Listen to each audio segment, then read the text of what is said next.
Ambassador William Hayes took a deep breath as he straightened his dark blue uniform. Today he would make history as the first human to address the full Galactic Council. He wasn't supposed to be here. Earth had only discovered faster-than-light travel 15 years ago. Most species spent centuries developing before they were invited to speak before the Council. But these were not normal times. The Krath Empire had attacked 3 human colonies without warning.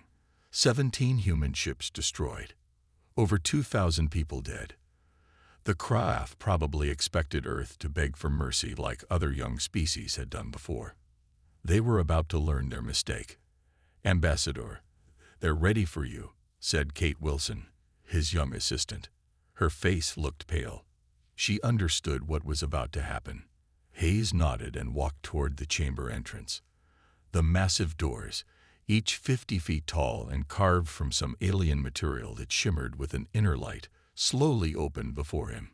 The council chamber was enormous, a circular room with thousands of alien representatives arranged in tiered seating. Some looked almost human. Others were completely different: floating gas clouds, crystalline structures, massive insect-like creatures, and things Hayes couldn't even describe. The air smelled strange, filled with the scents of hundreds of different species and the chemicals they needed to breathe. In the center stood a floating platform. Hayes stepped onto it, and it rose gently into the air until he was visible to all.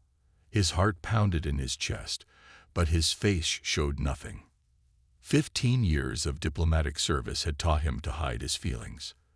The Council recognizes William Hayes, Ambassador of Earth, announced Grand Arbiter Zelvan, the octopus-like alien who led the Council. Its voice came through Hayes' translator with a formal, almost musical tone. Hayes looked around the chamber. Most of the aliens watched him with curiosity. They saw humans as newcomers, barely worth notice. In the Krath section, the crystal-bodied aliens seemed relaxed, their sharp limbs casually arranged. They didn't consider humans a threat. "Esteemed members of the Galactic Council," Hayes began, his voice steady and clear, "I come before you today with grave news.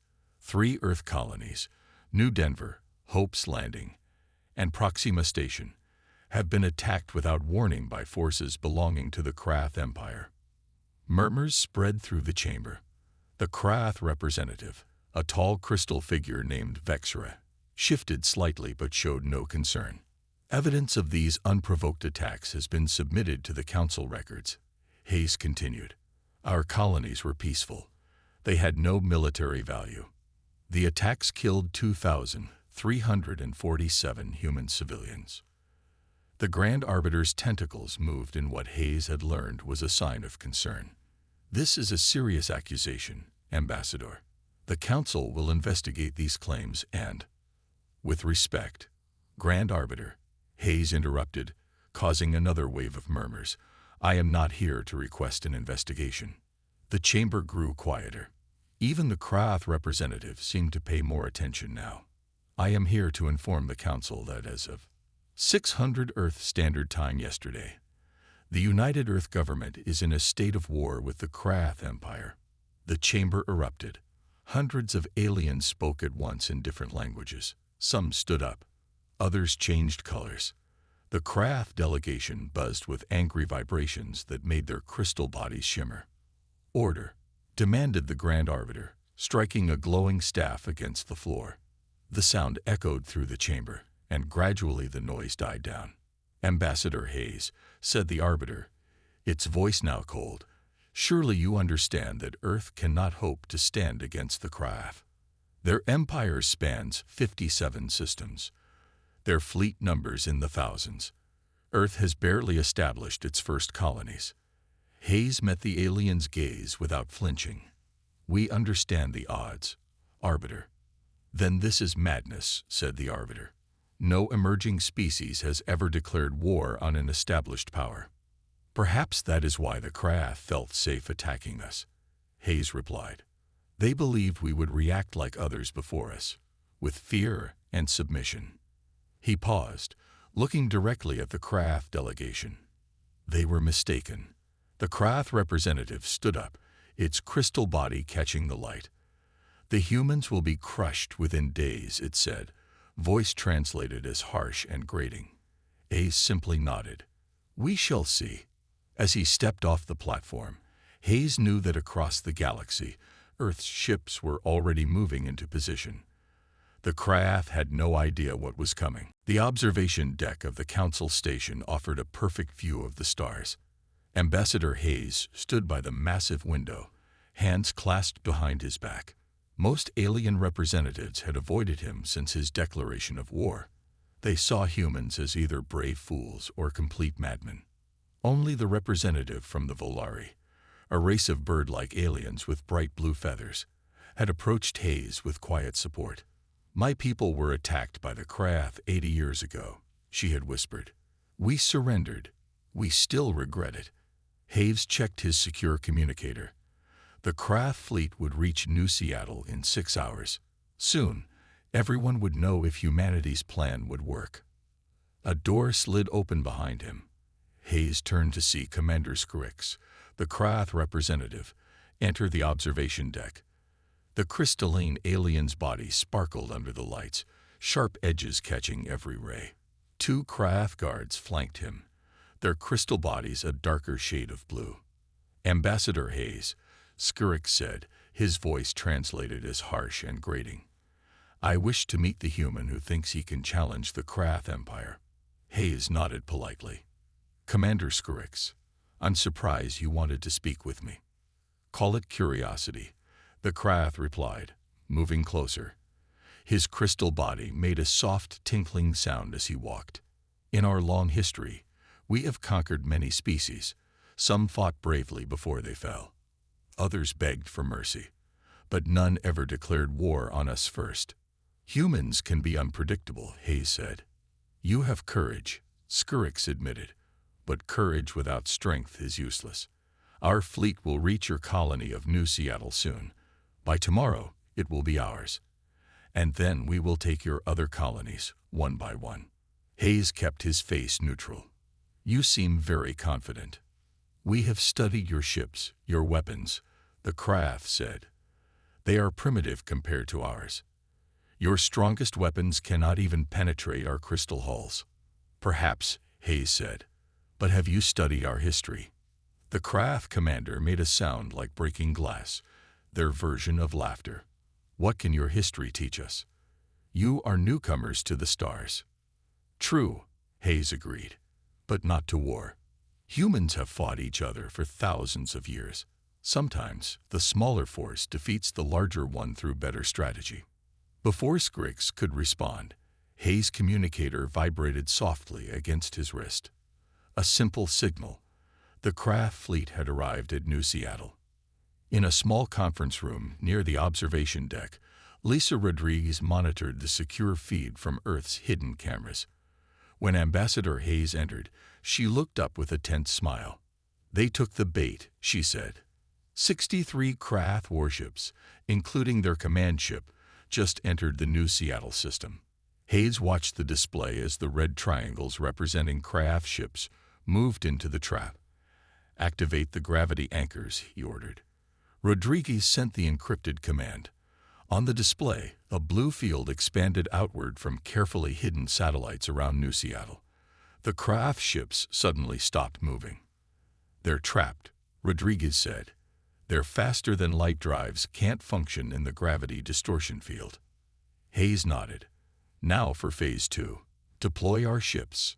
From hidden positions throughout the system, 20 Earth vessels appeared. They were smaller than the craft warships, but moved with incredible speed and precision. "The craft are firing their main weapons," Rodriguez reported. On the display, lines of red energy shot from the craft ships toward the human vessels. But instead of destroying the Earth ships, the energy seemed to be absorbed by their shields. "Shield technology holding at 94%, Rodriguez said, unable to keep the excitement from her voice. "The frequency modulators are working exactly as Dr. Paddle designed." Hayes allowed himself a small smile. 3 years of secret research, studying every record of craft weapons technology, had paid off. Earth's scientists had created shields specifically tuned to the Krath energy weapons. "Begin targeted strikes," Hayes ordered. "Disable their engines and weapon systems." Earth's ships moved with precision, firing concentrated pulses that bypassed the Krath crystal hulls through specific weak points that human scientists had identified. "Should we inform the Council?" Rodriguez asked. Hayes shook his head. "Not yet. Let's make sure the operation succeeds first. Then we'll invite them to see what humanity can really do." Word spread quickly through the Council station. Aliens of all species rushed to the main observation deck. A battle was happening at New Seattle, and the Council had authorized a live feed of the conflict. Ambassador Hayes arrived to find the deck crowded with representatives. Many moved away from him, still seeing humans as doomed. Others watched him with new curiosity. The large viewing screen showed the Krath fleet trapped in the blue glow of Earth's gravity anchors. "Impossible," muttered a tall green alien from the Phalanx Federation. "The humans have deployed spatial anchor technology. Even our scientists consider such technology theoretical." Hayes stood quietly, his face revealing nothing as he watched the battle unfold. Earth's smaller ships darted around the trapped Krath vessels with remarkable speed. They fired precise shots at specific points on the crystal hulls. "What are your ships doing?" asked a small, furry representative from the Gallon Collective. "Their weapons seemed too weak to damage Krath warships." "We're not trying to destroy them," Hayes explained. "We're disabling their weapons and engines. Minimal casualties on both sides." The alien blinked in surprise. "You could destroy them while they're trapped, yet you choose not to." "Humans don't believe in unnecessary killing," Hayes said. "We want to end this conflict, not extend it." The observation deck fell silent as the Council Grand Arbiter Zelvan entered. The octopus-like alien moved directly to Hayes, its tentacles rippling with what seemed like agitation. "Ambassador Hayes," it said, "explain what we are witnessing. How has Earth developed such advanced technology without the Council's knowledge?" Hayes turned to face the Arbiter. "Earth has been preparing defenses since we first discovered we weren't alone in the galaxy. We've kept our military technology private, as is our right under Section 7 of the Galactic Charter. The gravity anchors," the Arbiter pressed. "Such technology should be beyond your capabilities. With respect, Arbiter, what you believe humans are capable of and reality are two different things." A commotion near the entrance drew everyone's attention. The Krath commander, Scrix, stormed onto the deck, his crystal body vibrating with fury. His guards moved aggressively, causing several smaller aliens to scatter in fear. "Deception," Scrix shouted, pointing a sharp crystal arm at Hayes. "The humans have violated the rules of war. They infected our command systems with some kind of virus." Hayes remained calm. "We used every advantage available to us, just as your empire has done against other species. The difference is that we're not destroying your ships or killing your people." On the large screen, the battle continued. More than half of the Krath ships now floated powerless, their weapons and engines disabled by precise human attacks. Not a single ship on either side had been destroyed. "Ambassador," Lisa Rodriguez said quietly as she approached Hayes. "Admiral Peters reports mission success. 52 Krath ships have been neutralized, including their command vessel. The remaining 11 ships are surrounded." Hayes nodded and turned to address the gathered Council representatives. "The United Earth Government offers the Krath fleet at New Seattle the opportunity to surrender. All crew will be treated according to galactic humanitarian standards and eventually return to Krath space." Scrix made a sharp, cracking sound. "Krath warriors never surrender." "Then they will remain confined in their ships until they reconsider," Hayes replied calmly. "Either way, the attack on New Seattle has failed." The Grand Arbiter's tentacles moved rapidly as it processed this unexpected development. "This is unprecedented. A new species defeating an established power in direct conflict." A thin, silver-skinned representative from the ancient Tellarate Confederation stepped forward. "Perhaps we have underestimated the humans," she said, Her species rarely spoke at council gatherings. This changes the balance of power within the council, another representative muttered. Hayes looked around the room. Earth doesn't seek power over others. We only want peace and security for all species. The Krath attacked us, forced this war upon us. We're simply defending ourselves. With technology you kept hidden, the Arbiter pointed out. Just as the Krath kept their attacks on 17 emerging species hidden from the Council, Hayes replied. We have evidence of their systematic destruction of young civilizations. Evidence we will present to the full Council tomorrow. Shocked murmurs filled the observation deck. The Krath representative backed toward the exit. The main council chamber was fuller than Hayes had ever seen it. News of the human victory over the Krath fleet had spread across the galaxy. Species that normally sent junior representatives had dispatched their highest officials. Even the usually absent elder races had sent observers. Hayes stood on the central platform.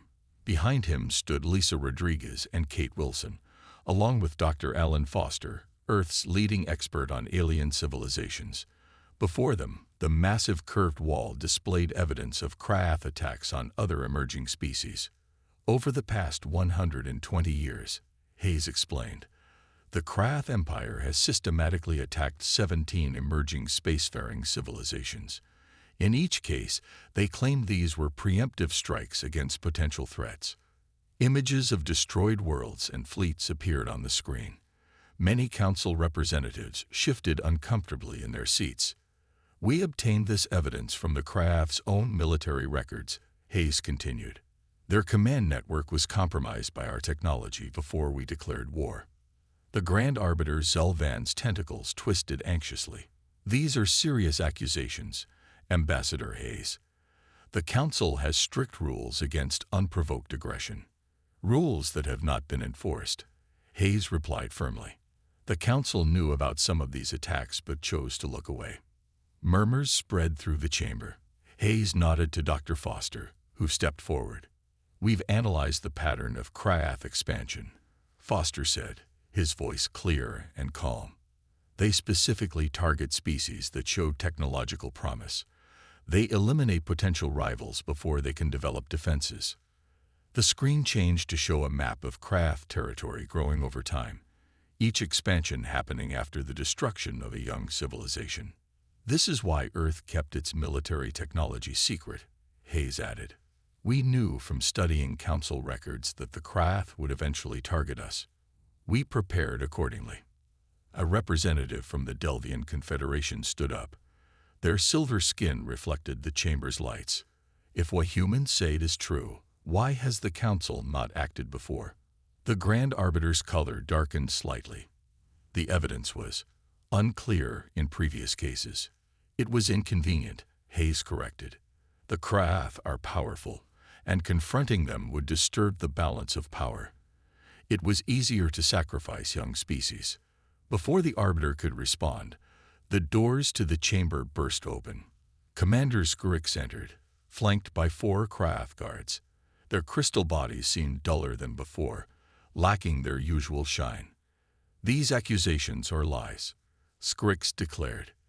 The humans fabricated this evidence after hacking our systems. Hayes remained calm. The evidence speaks for itself.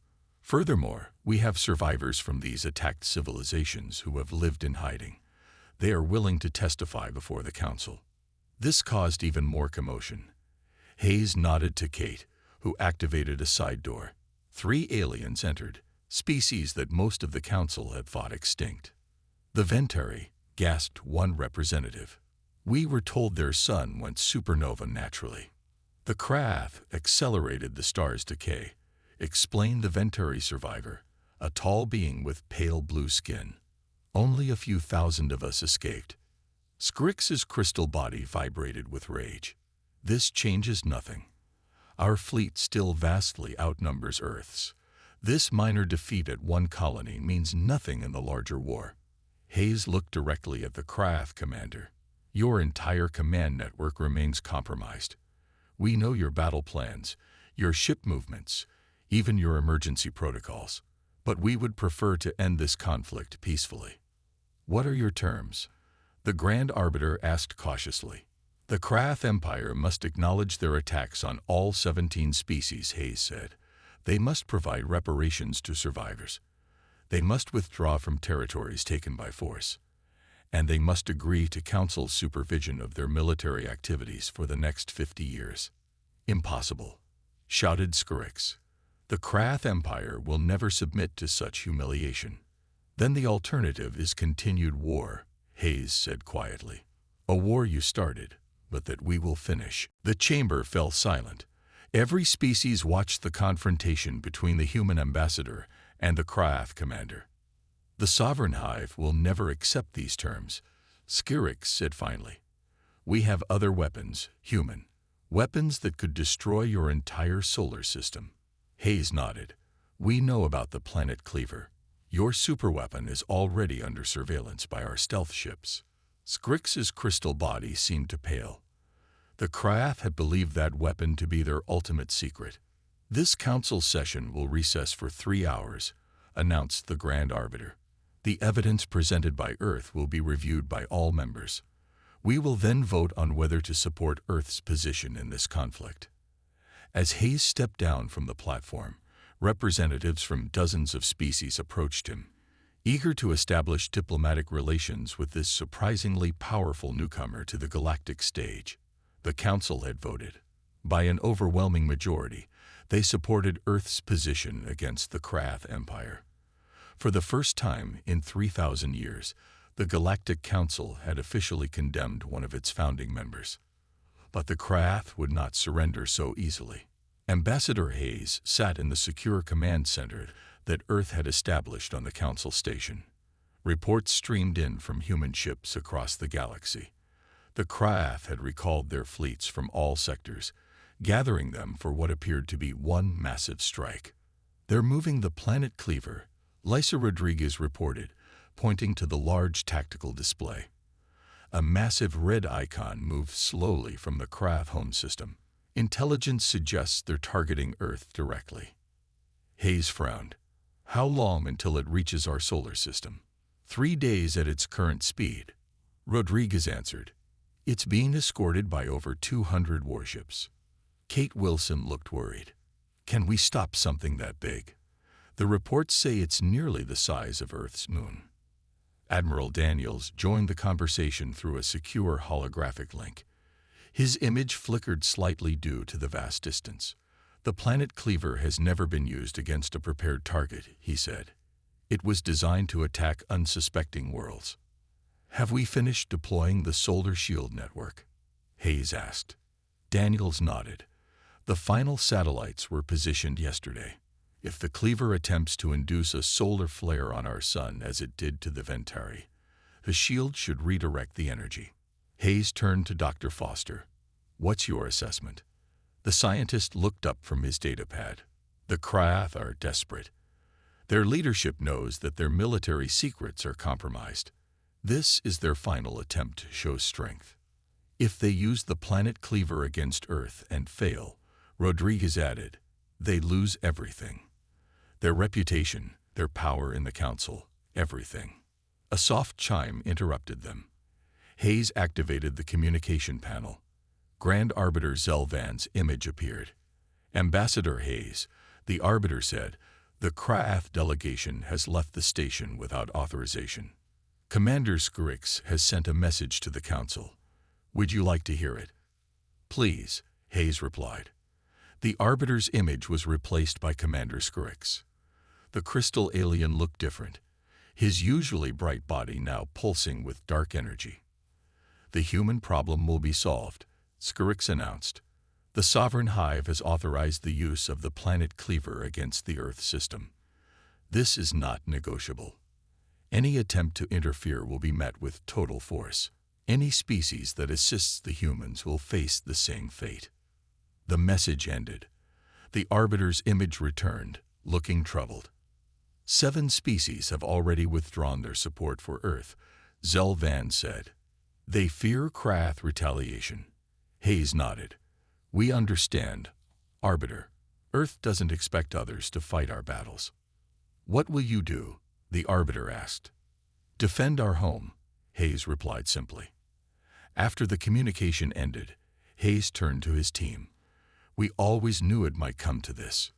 The solar shield has never been tested against a weapon of this magnitude, Foster warned. Hayes walked to the window, looking out at the stars. Contact the president. Tell her to activate Operation Sun Spear. Rodriguez looked surprised. Sir, that's still experimental. So were gravity anchors before we used them, Hayes replied. We don't have a choice. If the planet cleaver reaches Earth, millions could die even if the shield works. He turned back to face his team. We need to take the fight to them. The Krath expect us to wait, to hide behind our defenses. Instead, we'll launch a direct attack on the planet cleaver itself. With what? Kate asked. The cleaver has hundreds of ships protecting it. Hayes smiled slightly. Not all of our ships have been revealed yet. Admiral Peters has been holding our newest vessels in reserve, the Horizon-class destroyers. Rodriguez's eyes widened. Those are barely out of testing. They're ready enough, Hayes said firmly. Each one carries the experimental phase shift technology. They can bypass the Krath shields completely. He looked at the tactical display, where the massive planet cleaver moved steadily toward Earth. We have 3 days to prepare our counterattack. The fate of our species depends on it. Around the galaxy, other civilizations watched and waited. The conflict between Earth and the Krath Empire had become the most significant event in Council history. No one knew how it would end. The observation deck of the Council station was silent. Hundreds of alien representatives stood watching the massive display screen. It showed the space between Mars and Jupiter, where humanity would make its final stand against the Krath Empire. Ambassador Hayes stood with his hands clasped behind his back. His face showed no fear, though inside his heart raced. The planet cleaver had entered the solar system 6 hours ago. The massive weapon was larger than most moons, its crystal surface capturing and reflecting the distant sunlight. Around the planet cleaver flew over 200 Krath warships, their sharp, crystalline forms arranged in defensive patterns. They expected Earth to hide, to cower behind the solar shield that now surrounded Earth's sun. Instead, 12 human ships appeared from behind Mars. They were sleek and dark, almost invisible against the backdrop of space. The new Horizon-class destroyers, Earth's most advanced vessels. They're outnumbered 17-1, whispered a reptilian council member, standing near Hayes. Is this humanity's entire defense? Hayes said nothing. He simply watched and waited. On the screen, the human ships accelerated toward the Krath fleet. The planet cleaver began to glow as it powered up its main weapon, a device capable of forcing a star to release a massive solar flare that would scorch entire planets. They've entered firing range, reported an alien technician monitoring the battle. The Krath are launching the first attack. Streams of energy shot from the Krath warships toward the human vessels. But instead of striking their targets, the energy passed through the Earth ships as if they weren't there. A gasp went through the observation deck. Phase shift technology, Hayes explained quietly. Our ships exist partially outside normal space. The Krath can't touch them. The Earth vessels closed in on the planet cleaver. They began firing precise beams at key points on the massive weapon. Small explosions erupted across its surface. They're targeting the power relays, Hayes continued. Dr. Patel identified the weak points in the cleaver's design. On the command ship leading the human attack, Captain Olivia Johnson watched her tactical display. Her crew worked with calm efficiency, each person focused on their task. They had trained for this moment for years. Phase shift stability at 92%, reported her first officer, John Rivera. Weapons hitting all targets. The Krath are adjusting their weapons frequency, warned the tactical officer. They're trying to match our phase variants. Johnson nodded. Execute pattern Delta. Keep changing our phase frequency. The Earth ships shifted their attack pattern, moving even closer to the planet cleaver while continuing to evade the Krath warships. Back on the Council station, The alien representatives watched in amazement as the seemingly impossible battle unfolded. The human ships danced through the craft fleet, untouchable, while steadily damaging the planet Cleaver. "The Cleaver's main weapon is powering down," announced the technician. "It appears to be losing stability." Hayes allowed himself a small smile. Humanity's gamble was working. Suddenly, a bright light flashed on the screen. One section of the planet Cleaver had exploded, the blast taking out several nearby craft ships. "Their main power core is overloading," Rodriguez said, checking her datapad. Captain Johnson's attack succeeded. More explosions followed across the planet Cleaver's surface. The massive weapon began to break apart, fragments spinning away into space. The craft fleet fell into disarray. Some ships continued fighting while others began to retreat. "Incoming transmission," the Council technician announced. "From the craft Sovereign Hive." The screen changed to show a group of larger craft, their crystal bodies elaborate and intricately formed. "The ruling council of the Krath Empire. We request an immediate cessation of hostilities," announced the lead Krath, its voice translated as deep and resonant. "We are prepared to discuss terms of surrender." The observation deck erupted in sound as representatives reacted to this unprecedented event. The mighty Krath Empire, surrendering to a species that had only recently joined the galactic community. 6 months later, Ambassador Hayes stood again before the full Galactic Council. This time, he wore the formal blue and gold uniform of Earth's new position, a permanent seat on the Council's executive committee. "The terms of peace have been fulfilled," Hayes announced. "The Krath Empire has withdrawn from occupied territories. Reparations have begun to the 17 species they attacked.